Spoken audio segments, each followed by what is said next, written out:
Bonjour la belle diaspora, bonjour tout le monde, j'espère que vous vous portez bien. Si vous êtes nouvelle sur cette chaîne, soyez les bienvenus mes belles. Je suis coach Marcel Ange, certifiée en développement personnel depuis 2016.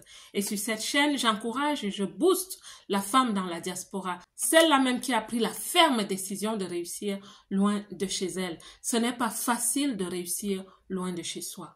Aujourd'hui, nous allons parler du leadership. Nous allons surtout parler de quelque chose qui freine le leadership des femmes dans la diaspora. Depuis quelque temps, la belle diaspora a une émission radio et nous sommes sur une radio Mara FM à Bruxelles. Et depuis que je fais cette émission en tant qu'animatrice, j'ai la grâce d'être animatrice radio, je rencontre beaucoup de personnes. Je rencontre surtout les femmes, des femmes avec un leadership émergent et même des femmes avec un leadership affirmé. Et plus je rencontre des personnes et plus je cause avec des personnes sur le terrain, je commence à comprendre certaines choses. Pourquoi est-ce que notre leadership n'est pas visible? Pourquoi est-ce que notre leadership a du mal à être fort, à avoir vraiment une certaine poigne? Pourquoi est-ce qu'on a du mal à avoir une certaine apogée au niveau des activités qui se font autour des grandes tables? Pourquoi? L'une des raisons, je vous assure, c'est la précarité. Et je vais vous expliquer. Quand on vit loin de chez soi, à l'étranger, on fait toujours attention à ne pas faire de faux pas. Je l'ai connu moi-même. On fait tellement attention à ne pas faire de faux pas qu'on met tellement de garde-fous qu'on ne prend plus de risques. On ne prend plus aucun risque. On se contente franchement au jour le jour de la vie. Je peux même dire qu'on gère la précarité.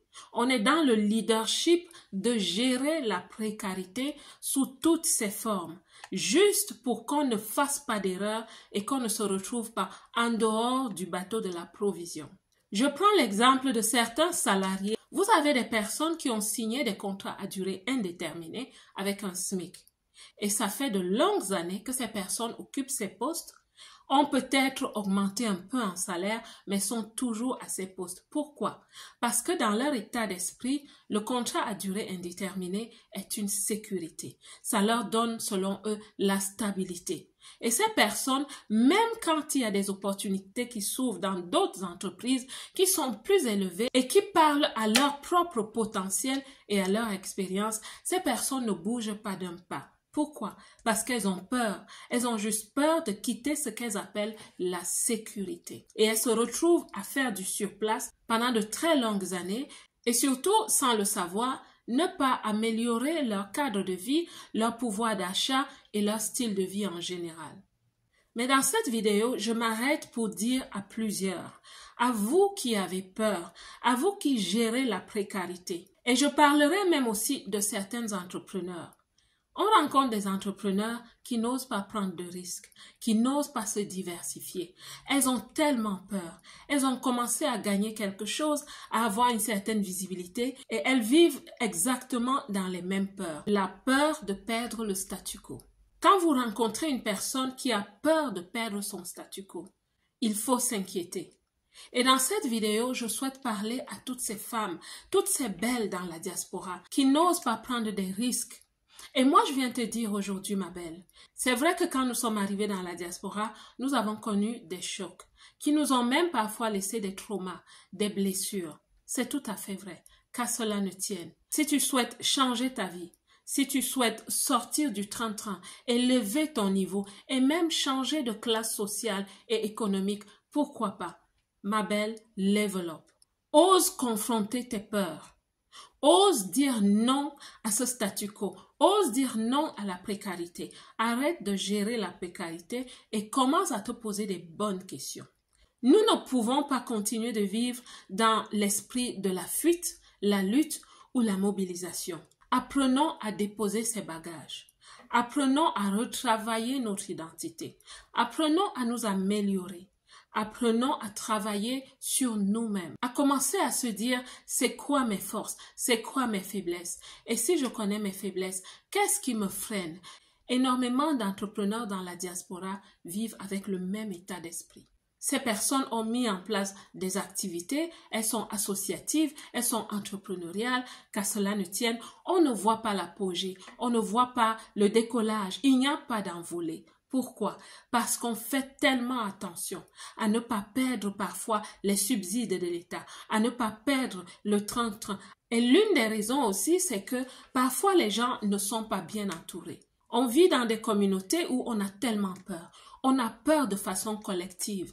Alors c'est comme un panier à crabes. On ne se donne pas les bons conseils parce qu'on n'a même pas de conseils à donner qui peuvent changer la vie de l'autre. Plusieurs personnes vivent dans ce panier à crabes. Ils ont peur. Ils ont peur d'avancer. Ma belle, n'aie plus peur d'avancer. Tu vas me dire, mais qu'est-ce que je dois faire? Je ne sais pas par où commencer. Pour effrayer ton état d'esprit, je vais te dire une chose. Commence à penser à l'impact de cette vie, de ce niveau de vie, sur toi-même et sur tes enfants. Si tu te dis « Oh, moi, je me suffis », pense à tes enfants. Penses-tu que tes enfants accepteront de vivre le même train de vie dans les années futures? Sortons de la débrouillardise, sortons de la peur, sortons des étapes psychologiques liées à la fuite, à la lutte ou à la mobilisation. Sortons du trauma, sortons des blessures. Si nous souhaitons vraiment réussir dans la diaspora, nous devons d'abord travailler sur nous-mêmes. Nous devons travailler sur notre identité afin que notre image brille plus. Certaines personnes, ça fait longtemps que vous cherchez du travail.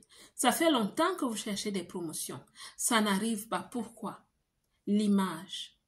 Tant que tu n'as pas travaillé sur toi-même, sur ton identité, tu ne peux pas refléter une bonne une image de confiance, une image de crédibilité. Il y a beaucoup de travail à faire et le travail commence sur soi-même.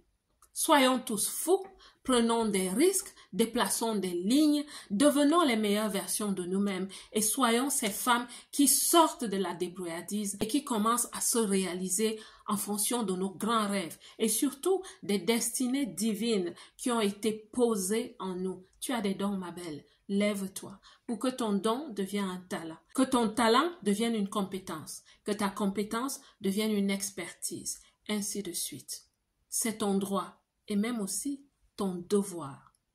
La belle diaspora, que Dieu vous bénisse. Quant à moi, comme d'habitude, je vous aime.